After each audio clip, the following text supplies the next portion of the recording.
Hello मेरे प्यारे बच्चों, मैं सर्वेश यादव और हम लोगों का ये प्यारा सा YouTube channel physics with Sarvesh है। और इसमें हम लोग आज केमिस्ट्री पढ़ेंगे और केमिस्ट्री में भी पहला चैप्टर हम लोग स्टार्ट कर चुके हैं। सोल्यूशन काफी बेहतरीन तरीके से चल रहा है आगे।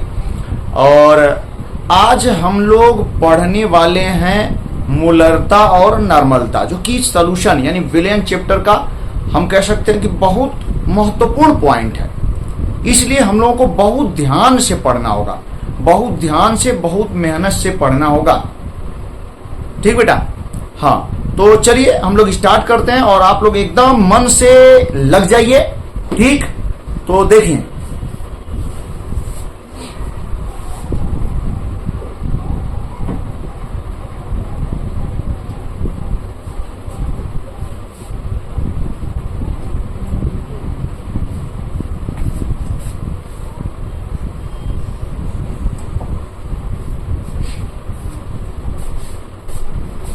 हाँ, देखिए ध्यान दीजिएगा। हाँ, तो हम लोग स्टार्ट कर रहे हैं बेटा, ठीक ना।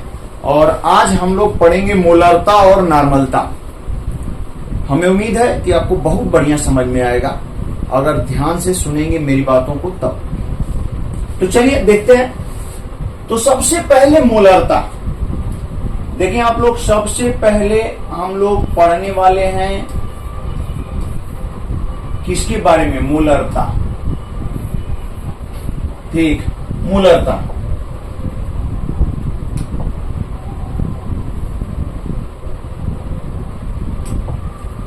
हाँ देखिए बेटा, मूलरता जिसे इंग्लिश में हम लोग कहते क्या है? मोलरिटी। मोलरिटी, मूलरता। हाँ, तो देखिए ये मूलरता है क्या? बहुत आसान, एकदम आसान। ठीक, डेफिनेशन होती है मूलरता की किसी विलयन के एकांक आयतन में। ध्यान दें, किसी विलयन, कोई विलयन बना है तो विलयन तभी बनेगा जब उसमें विलेय और विलायक होंगे। ठीक, तो जब कोई विलेय उसमें घुला हुआ है किसी विलयन में, तो उसकी मूलरता क्या हो सकती है? तो मूलरता की डेफिनेशन होती है कि किसी विलयन के एकांक आयतन में उपस्थित मोलों की संख्या। ध्यान दें बेटा, किसी भी विलयन के एकांक आयतन में उपस्थित मोलों की संख्या को उस विलयन की मूलरता कहते हैं। किसी विलयन में उपस्थित, ध्यान से सुनिए आप, किसी विलयन के एकांक आयतन में उपस्थित मोलों की संख्या को या विलेय के मोलों की संख्या को उस विलयन की क्या कहते हैं? मूलरता कहते हैं। ठीक है, एकदम मस्त। ध्यान दें आप, मूलरता एकदम आसान। हम कह सकते हैं इसकी डेफिनेशन देखें। घबराना एकदम नहीं, एकदम आराम से ध्यान से आप पढ़ें। ठीक, यहां पढ़ने आए हैं, ठीक ना। हाँ, तो टाइम का बहुत ध्यान नहीं देना है, आपको याद होना चाहिए, समझ में आना चाहिए। ठीक, तो देखें डेफिनेशन मूलरता की क्या होती है, ध्यान दीजिएगा बेटा।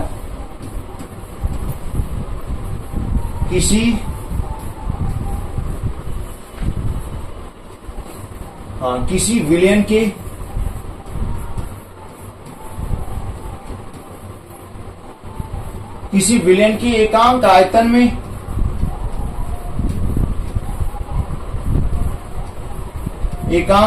में उपस्थित मोलों की संख्या को, हाँ, मोलों की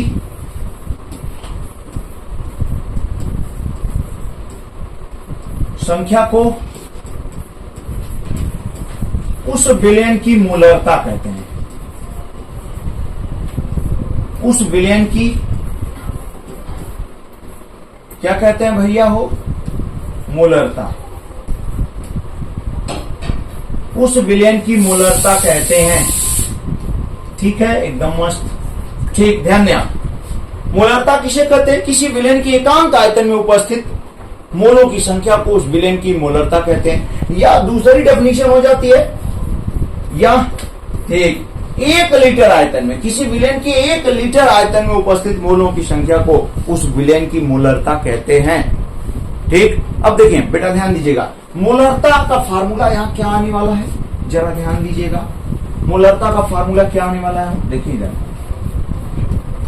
हम लोग यहाँ पे लिख सकते हैं, क्या लिख सकते हैं, मोलरता। मोलरता बराबर मोलों की संख्या, मोलों की संख्या अपान आयतन, किसमें, लीटर में। ठीक, मोलों की संख्या अपान आयतन लीटर में, ये हो जाएगा। और भैया और बड़ा फार्मूला बनाना चाह रहे हैं तो कितना जबरदस्त है, एकदम याद रखिएगा। हाँ, मोलरता बराबर मोलों की संख्या।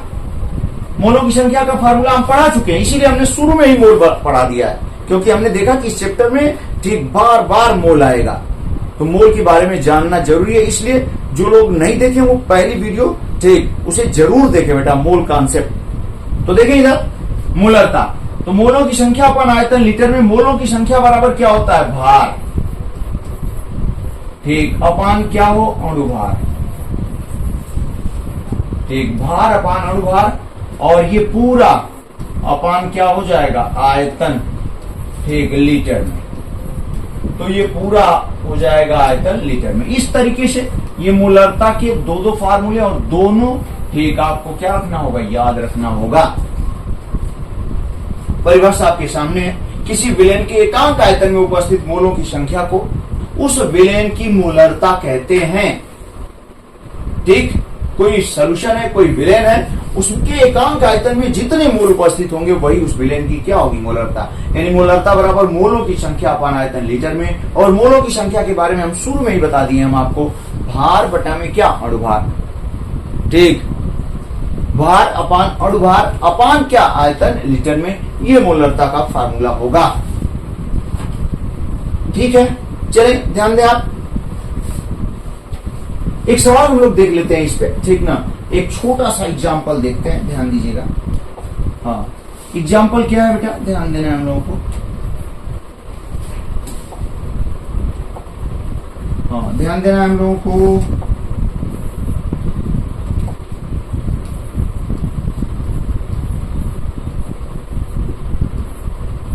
हाँ, एग्जाम्पल यही है कि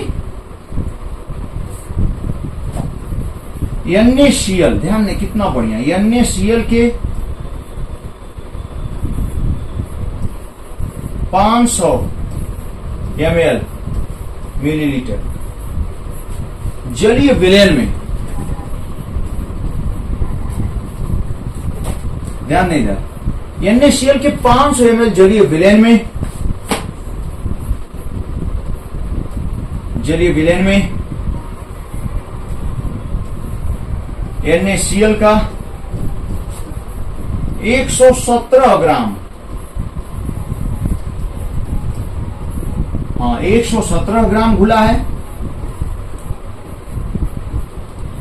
तो ठीक घुला है, तो हम लोग कह सकते हैं यहां पे, तो विलयन की मोलरता ज्ञात कीजिए। तो भैया वो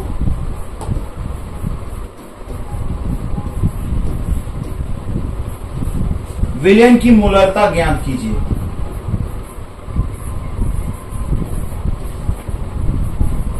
ठीक, ये है सवाल हमारा। ठीक, कह रहा है NaCl के 500 ml जलीय विलयन में NaCl का 117 ग्राम घुला है, तो विलयन की मोलरता ज्ञात कीजिए।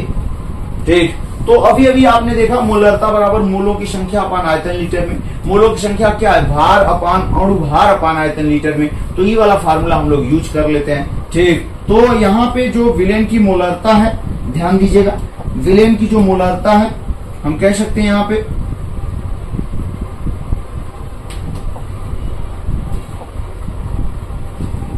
हाँ देखो बेटा, हाँ विलयन की जो मोलरता है यहाँ पे, इसका हम लोग यहाँ पे देख सकते हैं मोलरता विलयन की, यम बराबर यम इज इक्वल टू, ठीक, भार कितना है 117 ग्राम है भार, ध्यान दीजिएगा 117 ग्राम। अणुभार NaCl का अणुभार आपको आना चाहिए, तो हम यहाँ पे बता देते हैं NaCl का अणुभार। ध्यान दें आप, सोडियम का परमाणु भार कितना होता है 23, NaCl का अणुभार बराबर सोडियम का 23 प्लस, ठीक, Cl क्लोरीन का क्या हो जाएगा बेटा 35.5, ठीक 35.5, 23 और 35.5 ऐड करेंगे तो कितना आ जाएगा 58.5। ठीक, तो देखिए 117 अपान क्या कर देंगे 58, 58.5 अपान, ध्यान दें, ठीक, आयतन लीटर में 500 ml का मतलब कितना लीटर, आधा लीटर, 1/2। अब इसको सॉल्व करेंगे, ध्यान दीजिएगा, इसमें इस पे डिवाइड करेंगे, ध्यान दीजिएगा, 1 मिनट।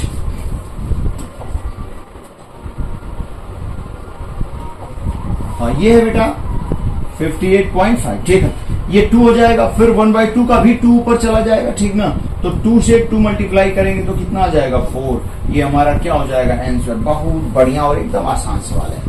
ठीक, इस तरीके से मोलरता, अभी तो हम बस फार्मूला, आपको परिभाषा और फार्मूला बता रहे हैं, ठीक, और उस फार्मूले को याद रखने के लिए, उसकी अप्लाई के लिए एक छोटा सा सवाल बता रहे हैं, लेकिन अभी मेन जो सवाल है वो लास्ट में हम आपको बढ़िया बढ़िया सवाल बताएंगे। तो ये हो गया मोलरता। ठीक, अब बेटा हम लोग पढ़ने जा रहे हैं क्या, नॉर्मलता। तो नॉर्मलता जो कि काफी इंपॉर्टेंट है, ध्यान दीजिएगा। हाँ चलिए हम लोग नॉर्मलता को पढ़ने जा रहे हैं, अब ध्यान देना है आपको।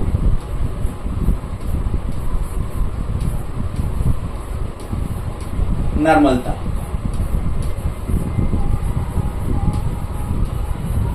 नॉर्मलिटी, ठीक, नॉर्मलता। देखिए बेटा नॉर्मलिटी यानी नॉर्मलता है क्या। तो नॉर्मलता को पढ़ने से पहले एक बहुत ही महत्वपूर्ण पॉइंट है जिसके बिना नॉर्मलता हम नहीं समझ पाएंगे। तो वो क्या पॉइंट है उसको हम लोग पढ़ेंगे, ठीक ना। तो ध्यान दे बेटा, जैसे हम लोगों ने यहाँ पे मोलों की संख्या निकालना जरूरी है मोलरता के लिए, उसी तरीके से एक नया नाम आ जाता है ग्राम तुल्यांकों की संख्या। ग्राम तुल्यांकों की संख्या, ठीक, निकालना जरूरी होता है किसके लिए, नॉर्मलता के लिए।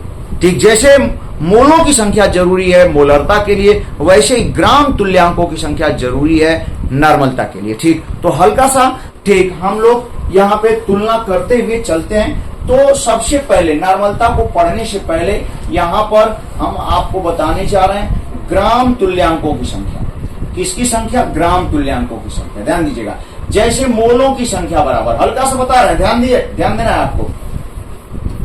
जैसे बेटा वो हम लोग पढ़े हैं मोलों की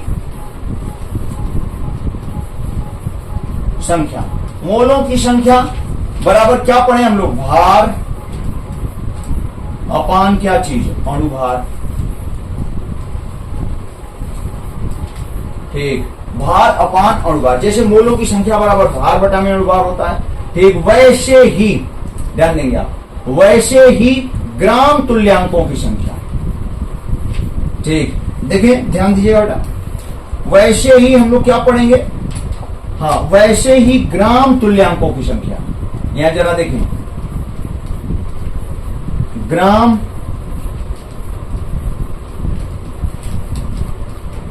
ग्राम तुल्यांकों की संख्या।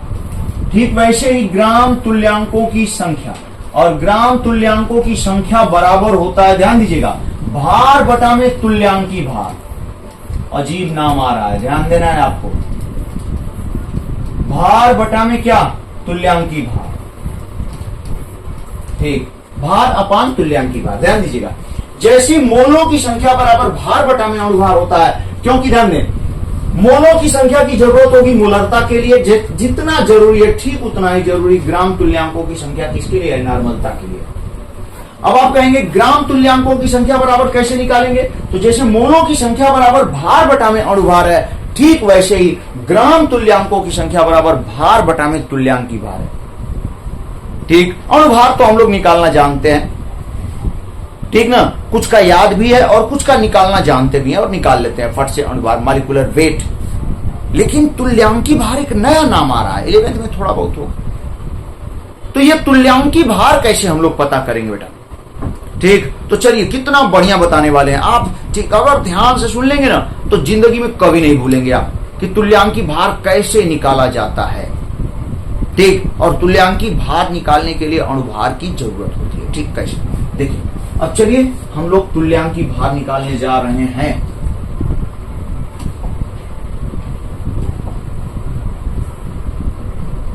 देखिए बेटा, अब हम लोग यहां पे इनको हम लोग बंद कर देते हैं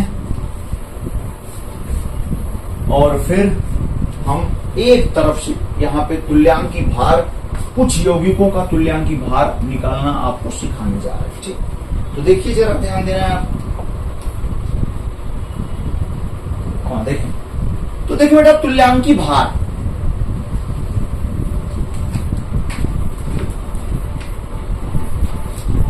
तुल्यांकी भार हम लोग कैसे निकालते हैं? अगर जानते हैं तो कोई बात नहीं तो एकदम ध्यान से सुनिएगा। तुल्यांकी भार जो होता है, तुल्यांकी भार बराबर अणुभार यानी मॉलिक्यूलर वेट। ठीक, तुल्यांकी भार equivalent weight is equal to molecular weight upon valency, संयोजकता। ठीक, संयोजकता, संयोजकता भैया हो, ठीक ना।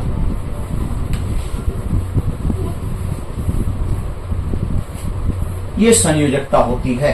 तुल्यांकी भार बराबर अणुभार अपान संयोजकता। अब हम लोग इस तुल्यांकी भार को, ध्यान दें, इस तुल्यांकी भार को तीन रूपों में निकालेंगे।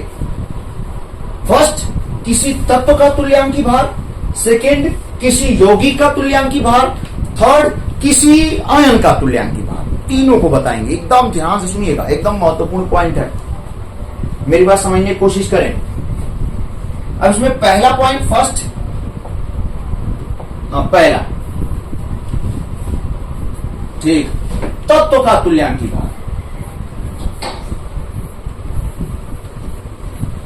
क्या हम लोग निकालेंगे बेटा? वो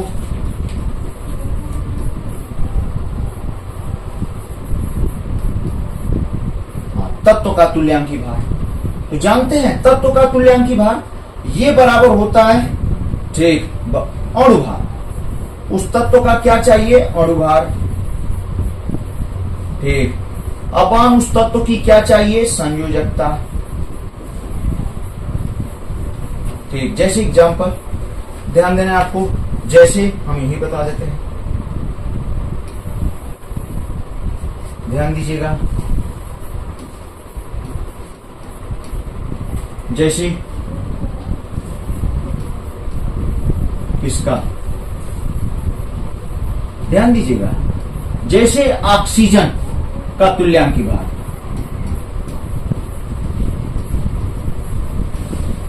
हाँ, जैसे ऑक्सीजन का तुल्यांकी भार, तो ये बराबर ऑक्सीजन का अणुभार कितना हो जाएगा? ध्यान दीजिएगा भैया हो। ठीक, ऑक्सीजन का अणुभार अपान ऑक्सीजन की संयोजकता। ऑक्सीजन का अणुभार कितना होता है? 32। ऑक्सीजन की संयोजकता कितनी होती है? 2। सब जानते हैं, सब जानते हैं ऑक्सीजन की संयोजकता 2 होती है। संयोजकता थोड़ी बहुत याद होनी चाहिए। जिन तत्व का, यौगिक का आप निकालने जा रहे हैं तुल्यांकी भार, तो संयोजकता के बारे में कुछ पता होना चाहिए, ठीक ना। 32/2 यानी कितना होगा? 16। ये ऑक्सीजन का तुल्यांकी भार है, ठीक ना। फिर देखिए आगे, ऑक्सीजन के अलावा, ठीक ना, और भी हम लोग ले लेते हैं, किसी भी तत्व का ले लेते हैं। जैसे, ठीक, हम लोग ले लेते हैं हाइड्रोजन।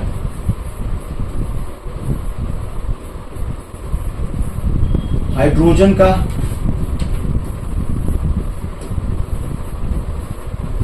तुल्यांकी भार ये बराबर कितना? ठीक, हाइड्रोजन का अणुभार कितना होता है? 2। और हाइड्रोजन की संयोजकता कितनी होती है? 1। ठीक, तो कितना हो जाएगा? 2 हो जाएगा, ठीक ना। हम बात कर लेते हैं बेटा, अक्सर ध्यान दें, कैल्शियम। कैल्शियम का तो जानते हैं, तत्वों का जो तुल्यांकी भार बहुत कम जगह निकालने के लिए आता है, लेकिन मेन यौगिक और आयन। तो जैसे कुछ यौगिकों का भी तुल्यांकी भार हम लोग निकालना सीखेंगे। जैसे ध्यान दीजिएगा, अब हम लोग पेन बदल लेते हैं। हाँ देखें बेटा, अब हम लोग यहां पे देखेंगे किसका? देखें, तत्व का हो गया। अब दूसरा पॉइंट, ठीक, दूसरे पॉइंट में हम लोग बेटा देखेंगे यहां पे यौगिक, यौगिकों का तुल्यांकी भार। ठीक, यौगिकों का तुल्यांकी भार हम लोग देखेंगे, ठीक ना। और यौगिकों में हम कोई यौगिक ले लेते हैं, जैसे हमने ले लिया NaCl। किसका? NaCl, sodium chloride. ठीक, और यौगिकों का तुल्यांकी भार का जो फार्मूला होता है वो भी हम बता देते हैं यहाँ पे। यौगिकों के तुल्यांकी भार का जो फार्मूला होता है भैया, वो क्या? अणुभार। अपान ठीक संयोजकता। अब आप यौगिकों की संयोजकता कैसे निकालेंगे तो अभी हम बता देते हैं। ठीक, ध्यान दीजिएगा, अणुभार अपान संयोजकता। ठीक है, एकदम मस्त है, कोई दिक्कत नहीं, ध्यान दीजिएगा। अब बराबर जैसे कोई यौगिक ले लिया हमने, यहां पे NaCl,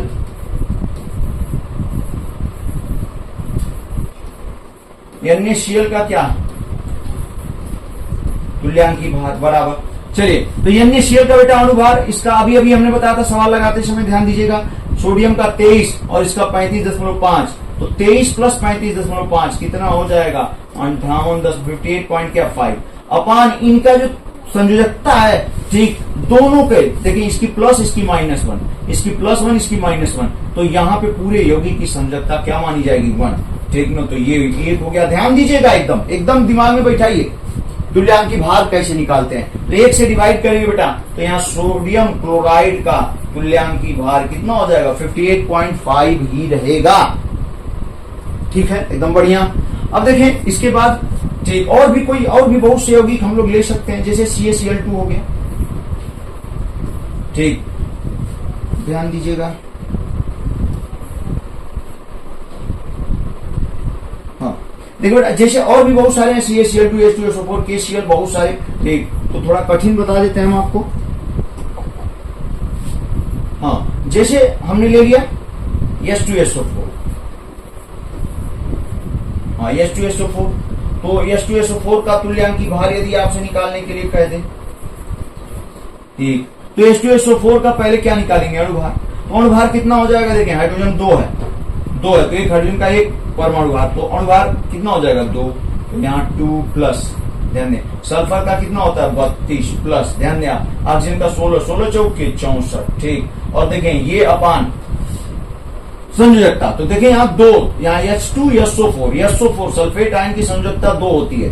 ठीक, यहाँ 2 हाइड्रोजन लगे हुए, यानी पूरे की संयोजकता कितनी मानी जाएगी 2। याद रखें, तरीका देखें आप, तो 2 से डिवाइड कर देंगे यहाँ पे। अच्छा, 2 से डिवाइड करेंगे, ध्यान दीजिएगा, जैसे हम कुछ संयोजकता बता देते हैं, जैसे CaCl2, इसमें क्लोरीन की एक होती है, लेकिन 2 क्लोरीन Ca से जुड़ा है, तो यहाँ पे पूरे यौगिक की संयोजकता कितनी मानी जाएगी 2। ठीक, H2SO4, ठीक ना, यहाँ SO4 की संयोजकता माइनस यानी 2 होती है, तो पूरे यौगिक की संयोजकता कितनी मानी जाएगी 2। ठीक, यहाँ पे देखें KCl, यहाँ पे Cl-1, K+, इसकी संयोजकता कितनी मानी जाएगी, पूरे यौगिक की संयोजकता, ठीक, यहाँ पे 1 मानी जाएगी। तो इस तरीके से हम लोग यौगिकों की संयोजकता ज्ञात कर सकते हैं। ठीक भैया, अगर उनके अणुभार में संयोजकता से डिवाइड करेंगे तो वहां पर हमें क्या मिलेगा, तुल्यांकी भार।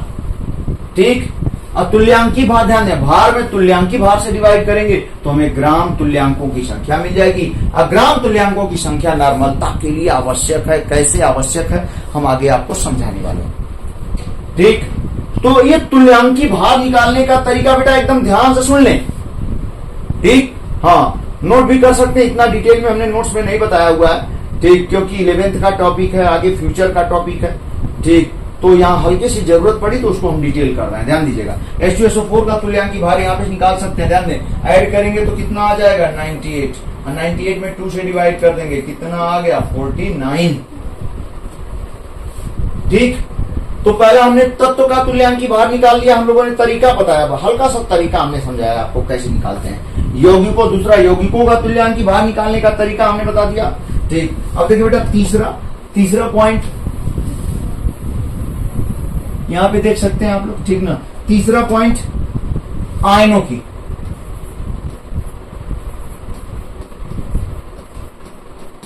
आयनों का तुल्यांकी भार, आयनों का तुल्यांकी भार ये बराबर होता है, ध्यान दें आप, आयनों का तुल्यांकी भार ये अणुभार, देखिए अणुभार अपान आयनिक संयोजकता।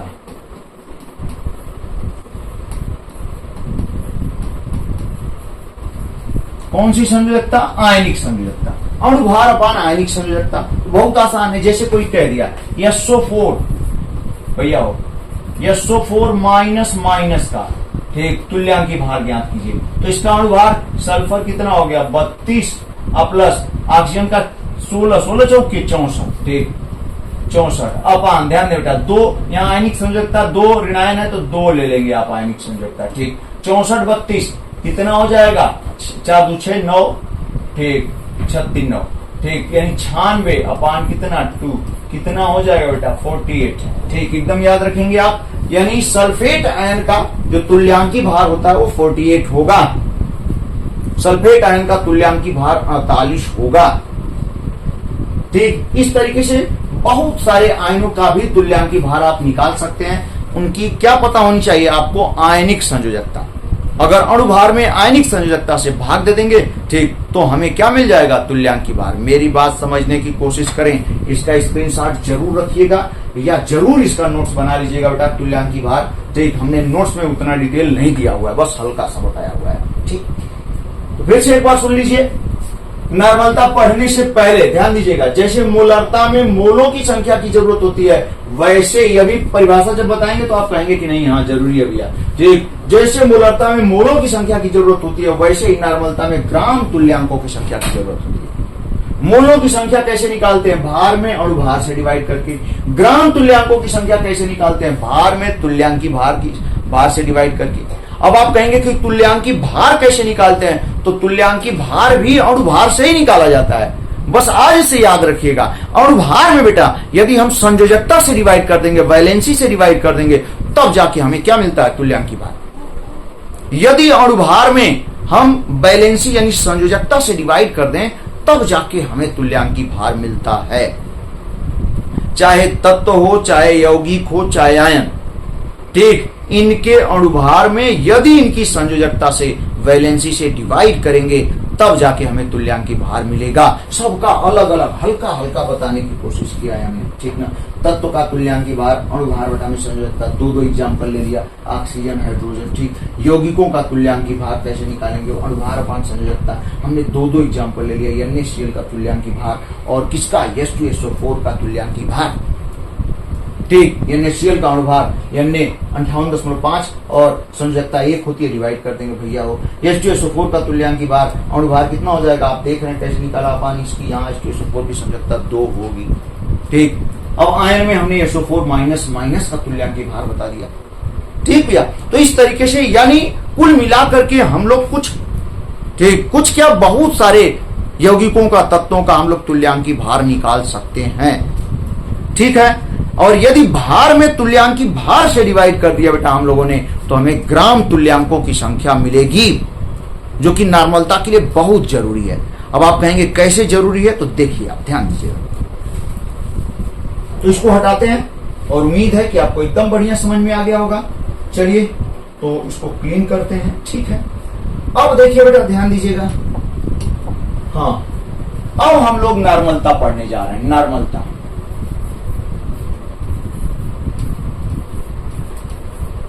हाँ नॉर्मलता कहते किसे,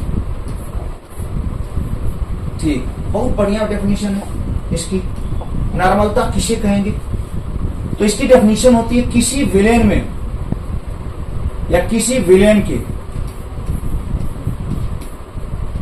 ध्यान दीजिएगा बेटा, हाँ, किसी विलेन के, किसी विलेन की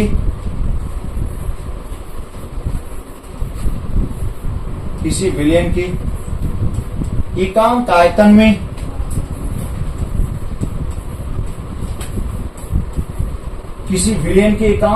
में उपस्थित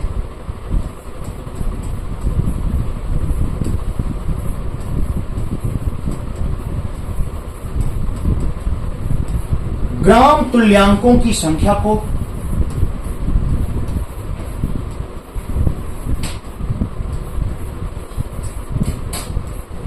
तुल्यांकों की संख्या को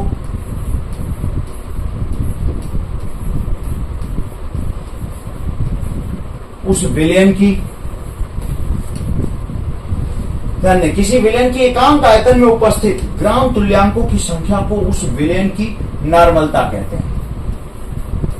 देख रहे हैं ना आप, जैसे वहां एकांक आयतन में मोलों की संख्या को मोलरता, उसी तरीके से एकांक आयतन में ग्राम तुल्यांकों की संख्या, भैया हो ये ग्राम तुल्यांक है, ठीक, ये ग्राम तुल्यांकों की संख्या को हम लोग क्या कहते हैं, उस विलयन की नॉर्मलता कहते हैं। ठीक, एकदम सही। ठीक, किसी विलयन के एकांक आयतन में उपस्थित ग्राम तुल्यांकों की संख्या को उस विलयन की नॉर्मलता कहते हैं। ठीक है, यानी इसका फार्मूला क्या हो जाएगा, जरा देखें, आप ध्यान दीजिएगा। हाँ, नॉर्मलता बराबर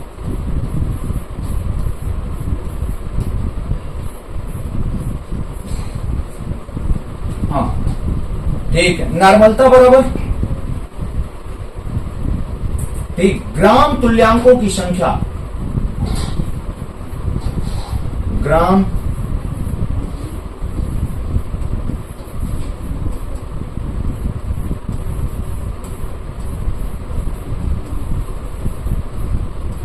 ग्राम तुल्यांकों की संख्या अपान क्या, आयतन, किसमें, लीटर में। ठीक, ग्राम तुल्यांकों की संख्या अपान आयतन लीटर में, ये नॉर्मलता। ठीक है, एकदम बढ़िया। अब बेटा ग्राम तुल्यांकों की संख्या निकालने का तरीका अभी बताया था हमने। ठीक, ग्राम तुल्यांकों की संख्या निकालने का तरीका हमने क्या बताया, जरा ध्यान दें आप, यानी भार अपान क्या, देखें बेटा, भार अपान क्या, तुल्यांकी भार। भार में तुल्यांकी भार से डिवाइड करेंगे तो ग्राम, भार अपान तुल्यांकी भार अपान, ठीक, क्या हो जाएगा, किसमें, आयतन किसमें हो, लीटर में। ठीक, एकदम मस्त, कोई दिक्कत नहीं। अब यदि तुल्यांकी भार निकालने के लिए कह दे, ठीक, तो अभी हमने तरीका आपको बताया कि कैसे तुल्यांकी भार ज्ञात करते हैं। तो इस तरीके से बेटा, ठीक, हम लोगों ने नॉर्मलता, ठीक, नॉर्मलता निकालने का यहाँ पे फार्मूला हमने बताया। ठीक, एकदम याद रखिएगा, एकदम याद रखिएगा।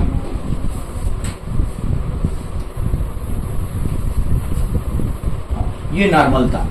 ठीक, चलिए अब इस पे एक आध दो सवाल देखते हैं, ठीक ना, और डिटेल में इसको देखते हैं, ध्यान दीजिएगा।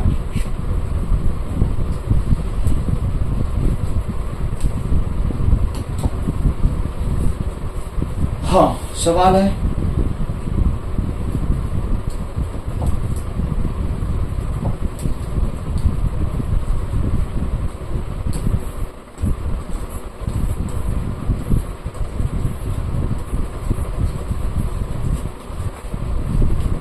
n/10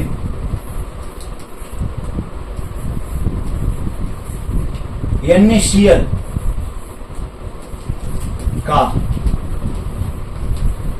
का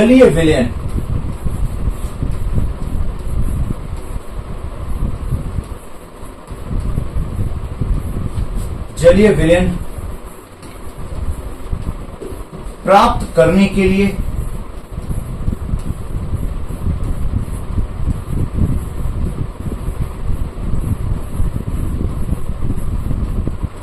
क्या करना होगा।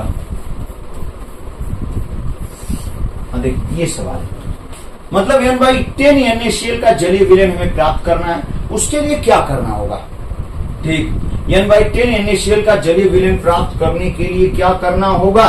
तो चलिए हम आपको बताते हैं, इस सवाल को हम लोग सॉल्व करते हैं, ध्यान दीजिएगा भैया। वो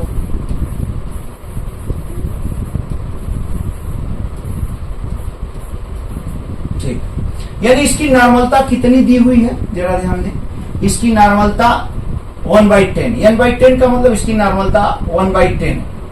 ठीक, और विलयन कितना होना, अभी बताया, 1 लीटर के लिए बात चलती है, जब भी होगा तो 1 लीटर के लिए ही होगा, प्रति लीटर। ठीक ना, तो यहां पे बेटा ध्यान दीजिएगा आप, हम लोग यहां पे क्या कह सकते हैं कि नॉर्मलता बराबर, नॉर्मलता बराबर क्या था, ग्राम तुल्यांकों की संख्या। ठीक, बल्कि हम ये लिख देते हैं, ध्यान दीजिएगा, भार अपान क्या, तुल्यांकी भार, ये ग्राम तुल्यांकों की संख्या हो गई, और अपान, ठीक, आयतन किसमें हो, लीटर में। एकदम मस्त, ठीक है, कोई दिक्कत नहीं। नॉर्मलता यहाँ कितना दे दिया है, 1/10। ठीक, और भार, ठीक ना, भार यही पूछ रहा है कि कितना, कैसे बनाएंगे आप। तो बनाने का मतलब क्या पूछ दिया, कितना भार आप जल में मिलाएंगे NaCl का। कि ये तैयार होगा, यही पूछ रहा है, तो भार ही पता करना है, ठीक ना। तो यहाँ पे बेटा क्या हमें निकालना होगा, भार अपान तुल्यांकी भार। NaCl का तुल्यांकी भार अभी बताया था हमने, ठीक, अभी समझाया था, वो कितना आया था 58.5, ठीक है। आयतन लीटर में बेटा कितना, 1 लीटर, ठीक ना। अब देखें यहाँ पे ये इधर जाएगा, ठीक, ये ऊपर जाएगा ना नीचे, तो यहाँ जाएगा ऊपर, तो भार बराबर ये ऊपर जाएगा, उसमें 10 से डिवाइड कर लेंगे, यहाँ बता देते हैं, ध्यान दीजिएगा। यानी यहाँ पे जब हम लोग सॉल्व करेंगे तो यहाँ भार कितना आ जाएगा, देखें ये तो 1 का मतलब नहीं है कुछ, ठीक, ये नीचे है तो कहाँ भागेगा, ऊपर मल्टीप्लाई होगा, तो भार बराबर हम लोग क्या लिख सकते हैं बेटा, ध्यान दीजिएगा, 58.5 अपान नीचे क्या बचा हुआ है 10, यानी यहाँ पे ठीक भार बराबर कितना आ जाएगा 5.85, ठीक, और हम लोग क्या लिख सकते हैं, ग्राम, यानी 5.85 ग्राम यदि 1 लीटर में, ठीक, जल में 1 लीटर जल में यदि 5.85 ग्राम क्या मिला देते हैं, NaCl, तो इस स्थिति में ध्यान दें, तो इस स्थिति में कैसा विलयन, कैसा कि ठीक N/10 NaCl का जलीय विलयन प्राप्त हो जाएगा, ठीक है। तो इस तरीके से बेटा हम लोगों ने, ठीक ना, यहाँ पे मोलरता और नॉर्मलता दोनों को कंप्लीट किया, ठीक। सवाल अभी बाकी हैं जो कि चैप्टर खत्म होने के बाद हम लोग लगाएंगे, ठीक, बढ़िया सवाल, ठीक ना, NCERT के और भी बाहर से कुछ सवाल जरूर पढ़ेंगे हम लोग, ठीक। अब इसको हम लोग PDF के माध्यम से 5-7 मिनट के अंदर हल्का सा देख लेते हैं, 5-7 मिनट से भी कम टाइम लगेगा, तो चलिए देखते हैं हम लोग।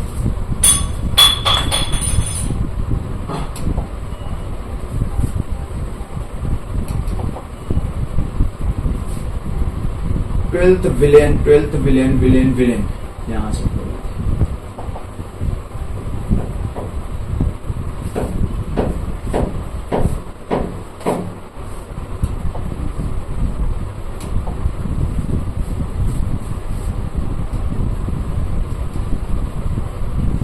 हाँ देखें, मोलरता,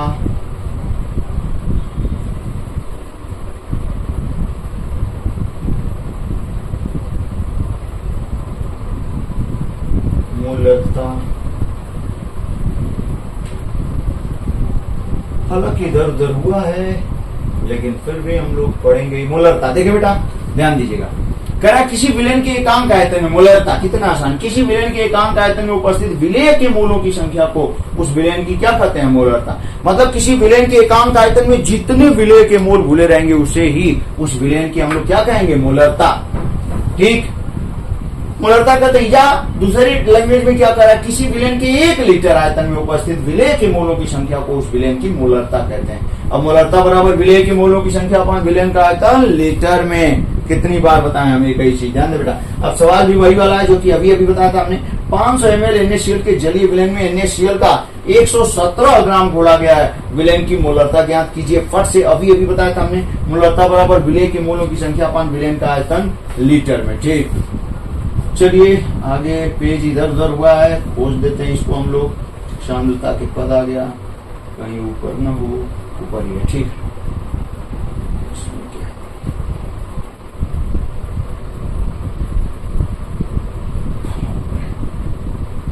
बस बेटा बस